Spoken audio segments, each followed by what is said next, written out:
किसान आंदोलन में सबसे पहले पढ़ते हैं बिजोलियाँ किसान आंदोलन। कर निर्धारण की पद्धति। कुंता खड़ी फसल पर कुंता यानी कि खड़ी फसल पर कुंता होता है, और लाटा फसल निकालने के बाद निकलता है, यानी कि लाटा तो फसल निकलने के बाद और कुंता खड़ी फसल पर।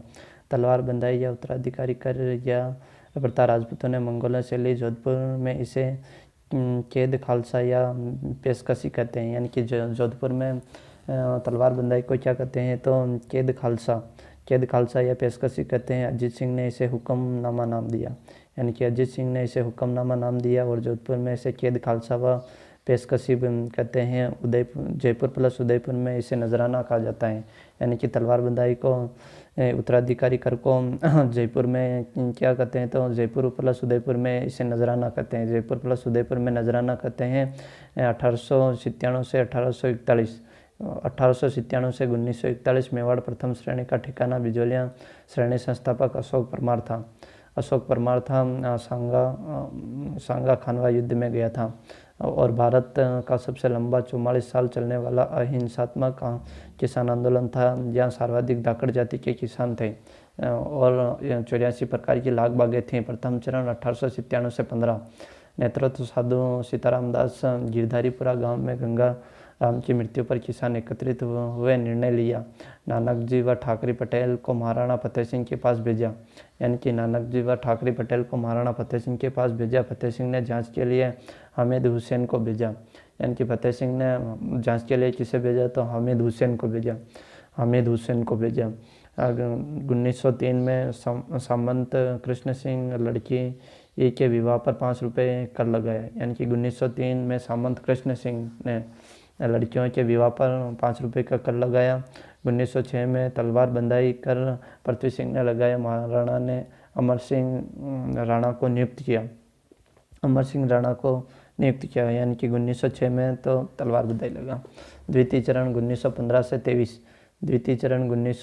23 से नेतृत्व विजय सिंह पथिक, यानी कि द्वितीय चरण का नेतृत्व किसने किया तो विजय सिंह पथिक ने। भारत में किसान आंदोलन के जनक विजय सिंह पथिक, यानी कि भारत में किसान आंदोलन के जनक विजय सिंह पथिक 1918 में बिंदुलाल भट्टाचार्य आयोग का गठन किया, यानी कि द्वितीय चरण में हुआ 1918 में बिंदुलाल भट्टाचार्य आयोग का गठन किया। 2 फरवरी 1922 में हॉलैंड की मध्यस्थता से समझौता हुआ पर लागू नहीं हुआ, यानी कि 2 फरवरी 1922 को द्वितीय चरण में 2 फरवरी 1922 को हॉलैंड की मध्यस्थता से समझौता हुआ पर लागू नहीं हुआ।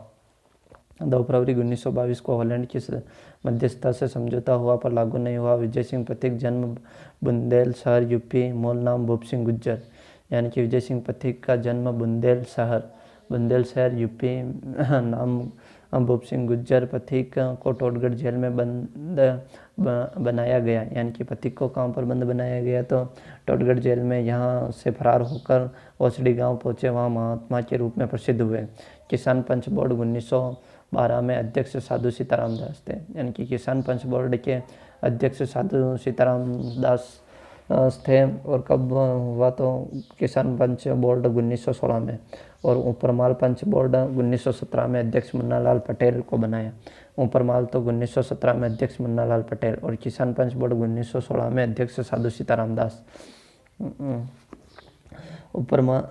पथिक ने बिजोलियाँ की खबरें कानपुर से प्रकाशित गणेश शंकर विद्यार्थी के प्रताप में छपवाई।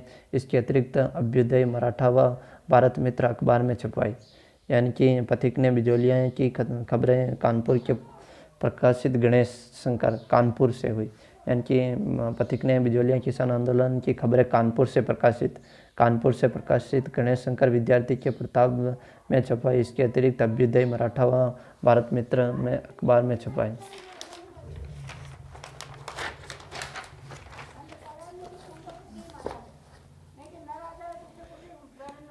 कांग्रेस के नागपुर अधिवेशन में इसे मामले को उठवाया, यानी कि कांग्रेस के नागपुर अधिवेशन में इस मामले को उठाया, यानी किसान आंदोलन को बिजोलियाँ किसान आंदोलन को कांग्रेस के नागपुर अधिवेशन में मामले को उठाया। गांधी जी ने कहा था बाकी सब बातें करते हैं, पथिक सिपाही की तरह काम करता है, यानी कि गांधी जी ने पथिक के बारे में कहा कि सिपाही की तरह काम करता है, बाकी सब बातें करते हैं। प्रतीक ने what are an Indian state नामक पुस्तक लिखी, यानी कि विजय सिंह पुस्तक के नाम बताइए तो what are an Indian state, what are an Indian state, what are an Indian state, what are an Indian state, what are an Indian state किसकी पुस्तक का नाम है तो विजय सिंह पुस्तक की। 1918 से 1919 में बिंदुलाल भट्टाचार्य आयोग गठन किया गया और 2 फरवरी 1922 को बिंदुलाल भट्टाचार्य की अध्यक्षता से समझौता हुआ, यानी कि बिंदुलाल भट्टाचार्य की अध्यक्षता से समझौता कब हुआ बिजोलिया किसान आंदोलन का तो 2 फरवरी 1922 को। 2 फरवरी 1922 को बिंदुलाल भट्टाचार्य की अध्यक्षता से समझौता हुआ। 35 लाख बागें कम करने को कहा लेकिन समझौता नहीं हुआ, यानी कि बिंदुलाल भट्टाचार्य का भी असफल ही रहा। 2 फरवरी 1922 को बिंदुलाल भट्टाचार्य की अध्यक्षता से समझौता हुआ। 35 लाख बाग कम करने को कहा लेकिन समझौता नहीं हुआ। तृतीय चरण 1915 से 23 नेतृत्व माणिक्यलाल वर्मा ने, इसके अलावा जमनालाल बजाज, हरिभाऊ उपाध्याय, रामनारायण चौधरी आदि ने नेतृत्व किया, यानी कि 1915 से 23 नेतृत्व माणिक्यलाल वर्मा ने, यानी कि नेतृत्व माणिक्यलाल वर्मा ने इसके अलावा जमनालाल बजाज ने भी किया, हरिभाऊ उपाध्याय ने, रामनारायण चौधरी ने, यानी कि तृतीय चरण में बिजोलिया किसान आंदोलन में बहुत सारे थे, जैसे रामनारायण चौधरी थे, हरिभाऊ किंकर थे, हरिभाऊ उपाध्याय और जमनालाल बजाज और माणिक्यलाल वर्मा, जमनालाल बजाज और हरिभाऊ उपाध्याय और रामनारायण चौधरी आदि ने नेतृत्व किया। 1941 में प्रधानमंत्री टी राघवाचार्य की मध्यस्थता से समझौता हुआ, यानी कि 1941 में प्रधानमंत्री टी राघवाचार्य 1941 में प्रधानमंत्री टी राघवाचार्य के मध्यस्थता से समझौता हुआ। 84 में 35 बाग समाप्त कर दी। माणिक्यलाल ने बिजोलिया किसान आंदोलन के लिए पंचेड़ा गीत लिखा। बिजोलिया में तुलसी भील संदेशवाहक का काम करता था। पढ़ते हैं बेगू किसान आंदोलन 1921 से 24। मेवाड़ प्रथम श्रेणी ठिकाना सामंत अनूप सिंह बेगू के किसान मेनाल एकत्रित हुए। रामनारायण चौधरी के नेतृत्व में आंदोलन प्रारंभ। बोल्शेविक समझौता सामंत अनूप सिंह व किसानों के मध्य, यानी कि बोल्शेविक समझौता किनके मध्य हुआ तो बोल्शेविक समझौता सामंत अनूप सिंह व किसानों के मध्य हुआ। महाराणा फतेह सिंह बोल्शेविक नाम दिया, यानी कि महाराणा फतेह सिंह ने किसे बोल्शेविक नाम दिया तो सामंत अनूप सिंह व किसानों के मध्य हुए समझौते को नाम महाराणा फतेह सिंह ने बोल्शेविक समझौता कहा। महाराणा ने लाला अमृतलाल को नियुक्त किया, यानी कि लाला अमृतलाल किससे संबंधित है तो बेगू किसान आंदोलन से, जो कि महाराणा ने नियुक्त किया था। बेगू में 25 प्रकार की लाख बाग थी, यानी कि बेगू में कितनी प्रकार की लाख बागें थी तो बेगू में 25 प्रकार की लाख बागें थी। बेगू में 25 प्रकार की लाख बागें थी। गोविंदपुरा में घटना, यानी कि बेगू में 25 प्रकार की लाख बागें थी और गोविंदपुरा की घटना 13 जुलाई 1927 यहाँ किसानों पर ट्रेस ने गोलियां चलाई जिसमें रूपाजी व कृपाजी मारे गए, यानी कि गोविंदपुरा की घटना कब है तो 13 जुलाई 1927।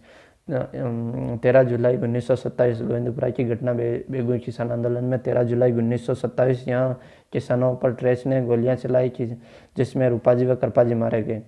आंदोलन का नेतृत्व विजय सिंह प्रतीक ने लिया व 5 साल में की जेल हो गई, यानी कि गोविंदपुरा की घटना कब हुई तो 13 जुलाई 1927 को यहाँ किसानों पर ट्रेस ने गोलियां चलाई जिसमें रूपाजी व कृपाजी मारे गए। 13 जुलाई 1927 को आंदोलन का नेतृत्व विजय सिंह प्रतीक ने लिया व 5 साल में जेल हो गए। बूंदी या बरड़ किसान आंदोलन यह 1923 से 43 तक चला, यानी कि बूंदी व बरड़ किसान आंदोलन कब तक चला तो 1923 से 43 तक चला। 1923 से 43 तक चला। नेतृत्व नैनूराम शर्मा ने किया, यानी कि बूंदी किसान आंदोलन का नेतृत्व नैनूराम ने किया। स्थानीय आंदोलन का नेतृत्व नित्यानंद ने किया, यानी कि स्थायी आंदोलन का नेतृत्व बूंदी में तो नित्यानंद ने किया, बाकी नैनूराम ने किया। महिला से बेगाड़ ली जाती थी, यानी कि बेगू बरड़ किसान आंदोलन में महिलाओं से बेगाड़ ली जाती थी। महिलाओं का नेतृत्व अंजना देवी ने किया, यानी कि अंजना देवी किस किसान आंदोलन से संबंधित हैं तो बूंदी किसान आंदोलन से संबंधित है। अंजना देवी ने नेतृत्व किया, महिलाओं का नेतृत्व अंजना देवी ने किया, यानी कि बूंदी या बरड़ किसान आंदोलन में महिलाओं का नेतृत्व अंजना देवी ने किया। डाबी हत्याकांड कब हुआ तो 2 अप्रैल 1923 को। डाबी हत्याकांड 2 अप्रैल 1923 को। डाबी हत्याकांड 2 अप्रैल 1923। डाबी हत्याकांड 2 अप्रैल 1923 को हुआ। डाबी हत्याकांड कब हुआ? तो 2 अप्रैल 1923 को। डाबी हत्याकांड 2 अप्रैल 1923 को हुआ। 1923 को हुआ। इकराम हुसैन ने गोलियां चलाई, झंडा गीत गाते नानक जी भील व देवीलाल गुज्जर शहीद हो गए। यानी कि डाबी हत्याकांड में 2 अप्रैल 1923 को 2 अप्रैल 1923 को इकराम हुसैन याद रखना, इकराम हुसैन ने गोलियां चलाई। इकराम हुसैन ने गोलियां चलाई, झंडा गीत गाते नानक जी व देवीलाल गुज्जर शहीद हो गए। नानक जी का दाह संस्कार देवगढ़ में हुआ। यानी कि नानक जी का दाह संस्कार देवगढ़ में हुआ। नानक जी के लिए माणिक्यलाल वर्मा ने अर्जी गीत लिखा। बरड़ किसान आंदोलन का नेतृत्व भंवरलाल सोनी के नेतृत्व में हुआ। यानी कि बरड़ किसान आंदोलन का नेतृत्व किसके नेतृत्व में हुआ? तो भंवरलाल सोनी के नेतृत्व में हुआ। बरड़ किसान आंदोलन का नेतृत्व भंवरलाल सोनी के नेतृत्व में हुआ।